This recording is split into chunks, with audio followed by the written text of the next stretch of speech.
Have you ever thought that you're smarter than the average person? That you'd never do something so stupid, the universe itself would want to erase you from existence? Yeah, you might want to rethink that.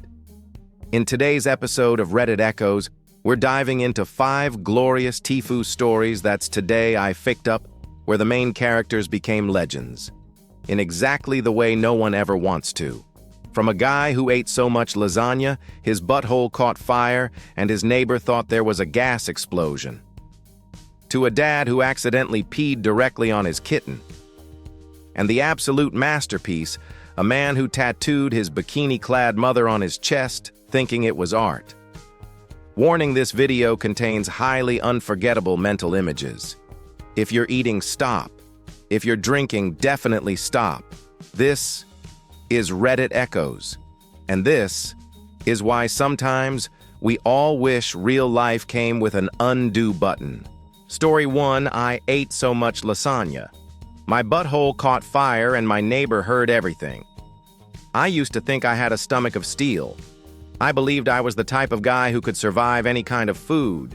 Super spicy chili tacos. Easy. 3-day-old grocery store sushi, I'd scoff. But then, I created a dish that destroyed both my pride and my butt. And that dish was lasagna. It all started on an innocent Tuesday. My roommate had gone on vacation for a whole week, leaving me alone in the apartment with a fully stocked kitchen and a brain full of genius ideas. Specifically, I decided to make a giant lasagna to eat over the week. Sounds reasonable, right? I started cooking excited and a little high from a few joints. The result: a 7-layer lasagna packed with enough cheese to lubricate a jet engine, 4 cans of tomatoes, a mountain of pasta. And because I wanted to try something new, I added a layer of applesauce in the middle. I swear at the time, I felt like a small-town Gordon Ramsay. Day 1. 3 meals of lasagna. Soul-ascending lunch. I ate the first slice with fries and garlic bread. Oh man, I thought I'd found happiness. Dinner. Second serving. Still amazing. Even better after soaking up all the sauce. Late night, 3rd slice post-joint. I knew it was dumb, but in that moment I thought, live fast, eat cheese. And that's where the horror began. Day 2. The nightmare called burn. The next morning I woke up to my stomach beatboxing. Still not suspicious, I dove into the 4th slice. This time it tasted a bit sour, like a mix of fermented tomatoes and apples. And then hell opened. I bolted to the toilet. What happened in there wasn't just pooping, it was a full-on volcanic eruption. It was hot, it was fast, and it splashed upward onto the back of the toilet seat. I have no idea how that's physically possible. Maybe it hit escape velocity, I'm not sure. But the worst wasn't over. The smell. Dear God, the smell.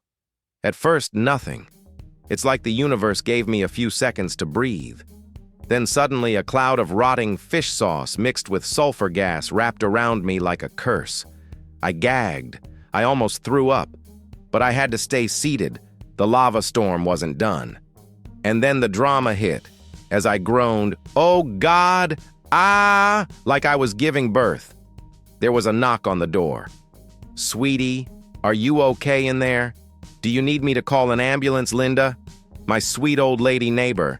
That's when I realized the bathroom wall between our apartments was as thin as a slice of deli meat. I didn't answer, because what could I say? "No worries, ma'am. I'm just internally combusting."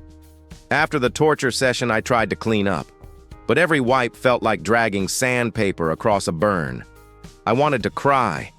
I crawled out of the bathroom like a fallen soldier, laid sideways on the bed, placed a frozen pack under my ass, and swore off all cheese-related products. But life wasn't done with me. Day 3. Aftermath and regret. The next morning, I woke up with a warm, ominous tingle in my rear, and a deep fear I need to go again. Again. I waddled to the bathroom like a soldier entering a minefield.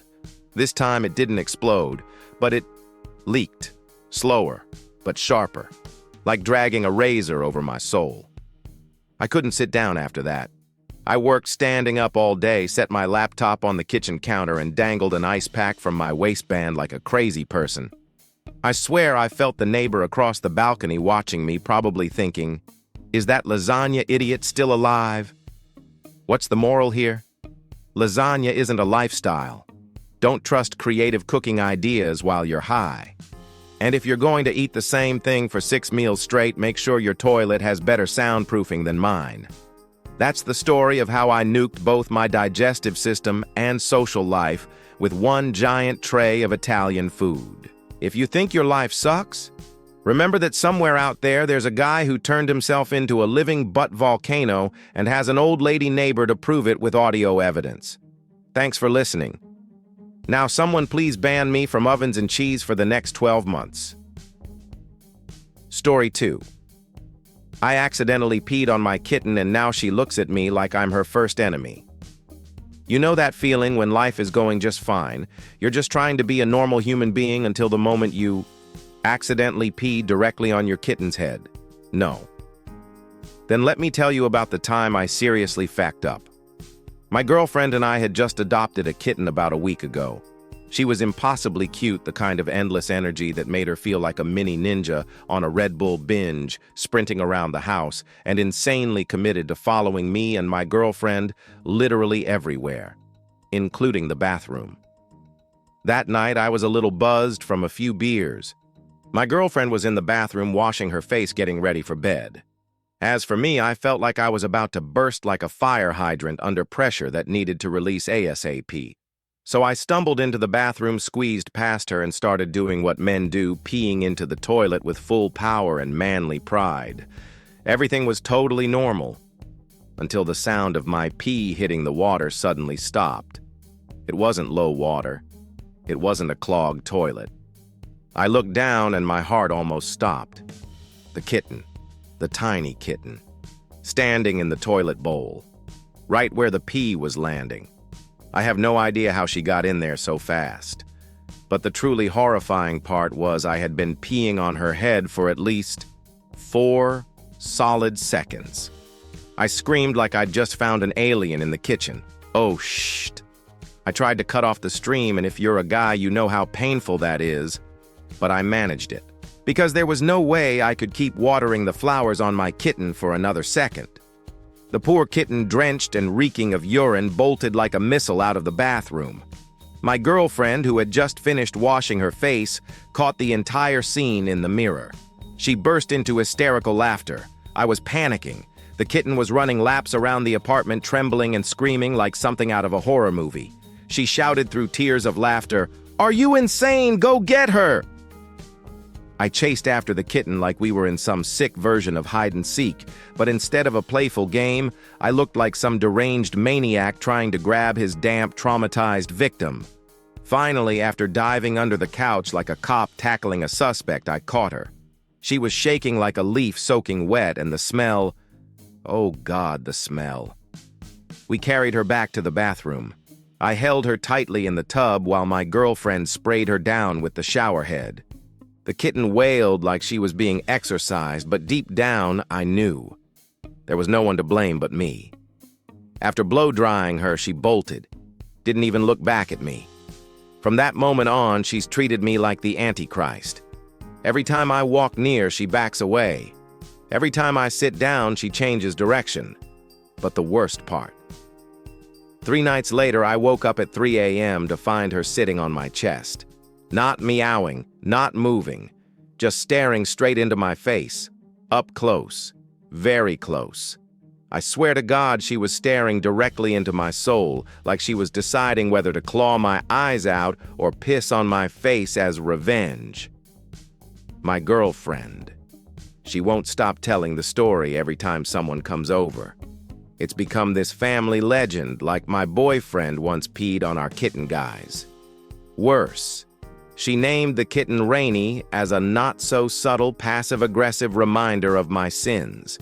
The moral of the story, close the damn toilet lid if you have a cat. Always check the bowl before unleashing the stream.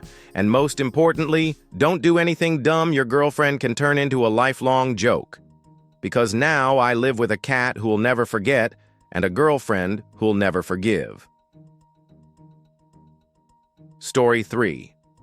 I accidentally tattooed a sexy image of my mom on my body. I thought I was doing something heartfelt, a way to remember my late father. But nope, I ended up permanently engraving a mistake on my body. Specifically, a tattoo of my mom wearing a bikini on my chest. Okay, let me explain. My dad passed away a few months ago. It was the biggest shock of my life. I was incredibly close to him, the kind of father-son bond where we gamed together, rode bikes, watched football, and doodled random stuff on paper. One of the most distinct things I remember about him was the ridiculous pin-up tattoo on his calf, a smiling Hawaiian girl, curly dark hair, and a coconut bra. As kids, my sister and I used to color it in with markers like it was a living coloring book. My mom would always roll her eyes and say, "Stop encouraging them to draw on people's bodies." I thought she just hated tattoos in general. I was wrong. So wrong. Last week, I was wandering around the city missing my dad. I came across a tattoo shop. Something inside me said, "Do something to remember him." I handed the artist an old, faded photo of my dad's tattoo. He chuckled and said, "Classic old-school pin-up. Nice." 2 hours later, I walked out with the same image inked over my left pec. I genuinely felt lighter, like I'd carry a piece of my dad with me forever. Then I got home. My mom was there. And so was my aunt, my dad's sister, sitting at the kitchen table eating apple pie. I pulled my shirt off and proudly announced, "Look, Mom, I got Dad's tattoo redone." Both women froze. My mom stared. Her mouth opened, then closed, then opened again. My aunt spat her pie out onto the table and laughed like she just heard a story about someone running into their ex at a gay bar. My mom turned to my aunt and said, "He doesn't know." My aunt, still half choking on laughter, said, "He tattooed your mom, sweetie, in the coconut bikini." I just stood there stunned. I had always assumed it was a random pin-up Dad picked out from a catalog or something. My mom gave me an awkward smile. "Sweetheart, your dad got that tattoo a year after we started dating. It was from a beach party I went to. I wore that outfit. He took a photo and turned it into a tattoo." At that moment, I realized I had just engraved what was essentially a spicy NFT of my mother onto my chest. I didn't know what to say. I turned to my aunt for support. She looked me in the eyes and said, "Congrats, kid. You're now the mobile backup file for your mom's sexy youth." I wanted to dig a hole and bury myself in it. My mom tried to be gentle. "Well, you didn't know. And now that you do, let's call it a life lesson." I nodded, my face burning like a furnace. I went to my room, locked the door, sat in front of the mirror and looked at the tattoo. The curly hair, the coconut bra, the floral skirt, that familiar smile. Oh God, it really did look like my mom. And then it hit me. My dad might have been the most romantic and the boldest man who ever lived. I decided to get the tattoo removed. But the artist told me you'll have to wait until it heals. It'll take multiple sessions, expensive, and it might not come off completely. Great. Now I'm walking around with a semi-permanent tribute to my mom's hot girl era, like a curse every time summer comes. I have to be careful not to go swimming with friends. Can't take my shirt off at the gym. And if I ever end up in jail for any reason, I'll basically be my cellmate's living pin-up magazine. Lesson learned. Always ask where a tattoo design came from, especially if it's from your dad. Never assume the sexy tattoo girl on your dad's leg is some anonymous model. And most importantly, don't put your mom on your chest even accidentally. My mom. She can laugh about it now. Sometimes she jokes, "You should get 'Love You Mom' inked underneath to complete the piece." No, Mom, not a chance. If this story made you feel better about not having a tattoo of your mom in beachwear inked on your body, just remember there's someone out there who did. And that someone is me. Story 4. I sent a NSFW message to my wife, but my kids read it on the iPad. You know, I never thought I'd become the pervert in the eyes of my 12-year-old daughter. But thanks to Apple and a few terrible decisions on my part, that became my reality. I'm a 40-year-old guy, been married over 20 years, and I have 3 kids, a 12-year-old daughter and 2 boys aged 10 and 8. My family's stable, wholesome. I like to think I'm a pretty modern dad, occasionally goofy, occasionally fun.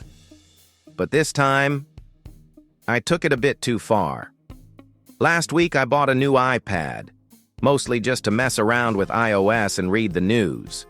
After a while, I got bored and handed it off to the kids so they could watch Netflix. Mistake number 1, giving them the iPad. Mistake number 2, logging into my personal iCloud account on it. And as you're about to find out, Apple loves syncing everything, even the things you never wanted synced. That morning I was at the office. My wife was working from home. Feeling a little frisky and honestly missing her, I decided to send her a spicy little text. You know, just a suggestive one. I started light. "How about some passionate hugging tonight?" She replied with a laughing, "Haha, okay," but I wasn't done. I thought her response was a little May, so I turned up the heat. "I'm gonna rip that dress off you like Superman." Yeah, I actually said rip like some Marvel villain role-playing Superman.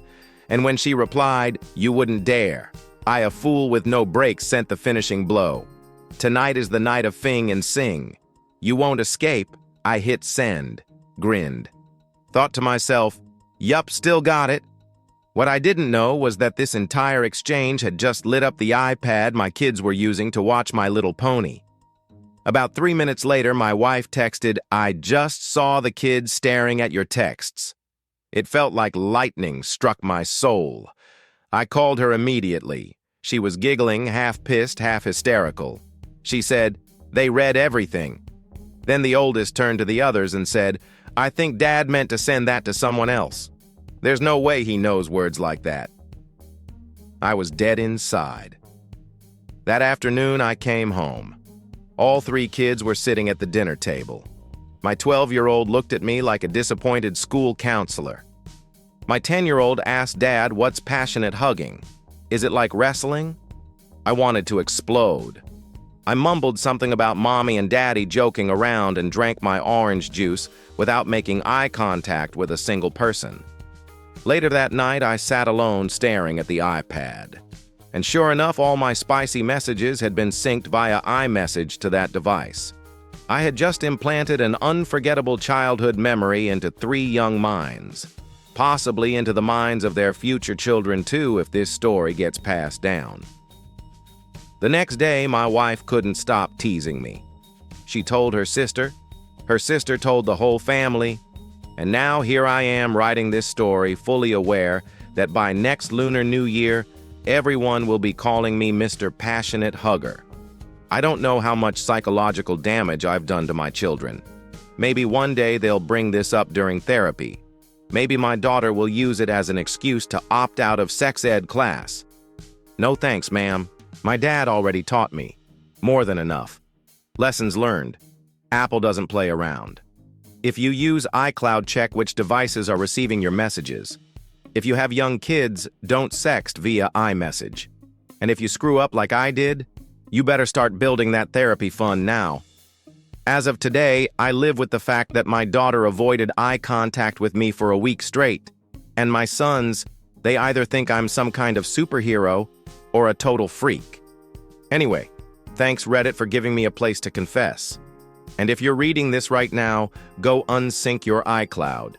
Immediately. Story 5. I squeezed what I thought was a tea bag, but it was a dead rat, and I drank the juice. I never thought I'd have to start a story with this sentence. I accidentally drank dead rat juice from its butthole. But hey, life's full of surprises, right? My partner and I live up in the mountains in this old vintage-style wooden cabin. Sounds idyllic until you realize we're sharing it with an entire extended family of rats. We wake up at 4 a.m. every day for farm work. In other words, my brain often runs on half asleep plus no caffeine mode. And on one fateful morning, I made a mistake I don't think I'll ever recover from, at least not mentally. That morning, I got up as usual, groggy as hell.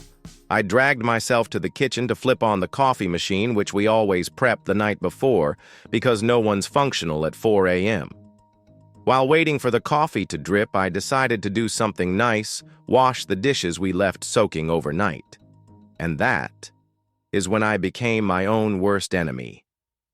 I reached into the murky sink, feeling around through the floaty mess, and grabbed something soft, soaked, and kind of squishy.